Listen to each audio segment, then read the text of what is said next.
Ciao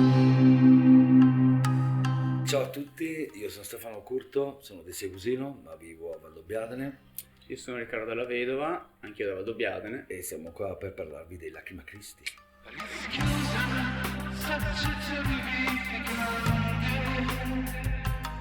L'ultima band, quindi, che ha avuto questo nome è nata 20 anni fa.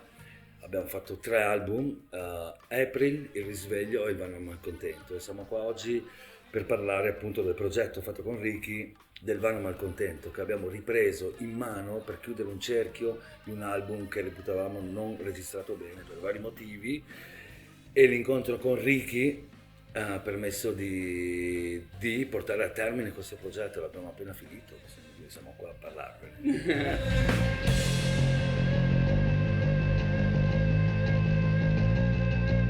L'album aveva già una sua vita, sicuramente tutto ciò che quell'album doveva avere a livello di sentimento l'aveva dall'inizio, da quando ho ripreso i multitraccia in mano.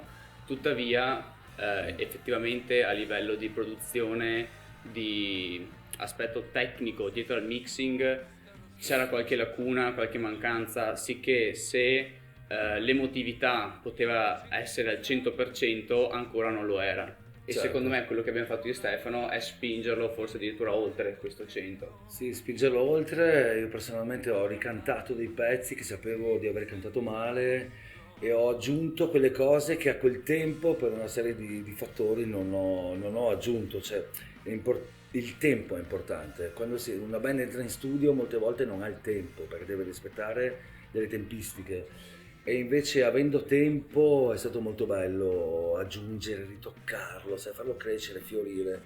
E con il supporto di Ricky è stato fantastico, perché Ricky è fantastico. Scrolliamoci di dosso questo torpore,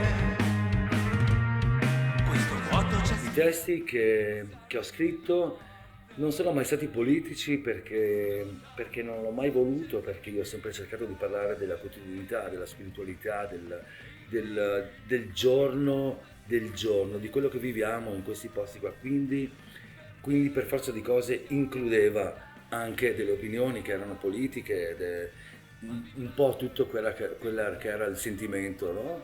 Dell'essere umano, dei giovani, di noi, come eravamo. Assolutamente. Poi dal mio punto di vista, io che sono nato quando si è formata la band, tra l'altro. Ecco. Tra l'altro io suonavo con suo papà, era batterista e ha suonato con me. Vedi che bello, la musica trascende tutto, Certo, tempo e spazio. questa concezione della musica come forza creatrice che mette in suono sentimenti ed emozioni si è molto perso. Ai giorni d'oggi si punta più al commerciale, al successo, all'apparire, e quindi si mette in suono semplicemente contenuti che piacciono alla gente senza veramente puntare a comunicare nulla. Certo, Mentre vero. questa estrema attenzione ai testi, alle parole, al dosaggio e poi all'orchestrazione, alla musica che accompagna queste parole è un'arte molto affascinante e che a malincuore mi viene a dire che si è persa, e di cui però sono molto fiero di essere riuscito a riesumare e aver portato in vita al meglio delle possibilità. Certo.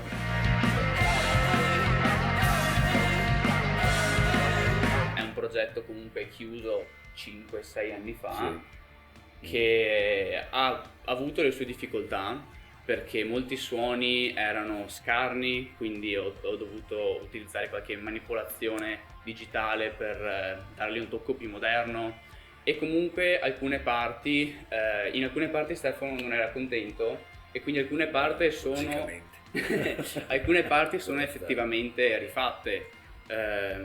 Sì, io ho rifatto. Per me era un bisogno di comune accordo appunto con i componenti di Lacrima Christi, che sono i due Andrea e Arcangelo. Era importante chiudere il cerchio, quindi quest'album che ritenevamo registrato male, e chiuderlo, cioè farlo rifiorire. Quindi io cosa ho fatto? Ho aggiunto tutte quelle cose che non ho avuto modo di aggiungere 6 anni fa. Quindi ho aggiunto delle tastiere, ho ricantato dei pezzi, però ho cercato di tenere l'anima dell'album com'era. Quindi non è stato rifatto niente, è stato semplicemente chiuso un cerchio. Molto importante. fine marzo pubblicheremo questo lavoro su tutte le piattaforme classiche, da Spotify a SoundCloud, eccetera. E sì, inizierò a pubblicare anche un vasto lavoro che ho fatto in questi ultimi 3 anni, un lavoro di video e di altre collaborazioni che ho fatto. Ci sarà sicuramente da marzo in poi, uscirà qualcosa anche di nuovo che stiamo facendo adesso io e Ricky. Quindi durante questa pandemia abbiamo prodotto, abbiamo sofferto, ma abbiamo prodotto, e quando arriva la primavera, ragazzi, si balla.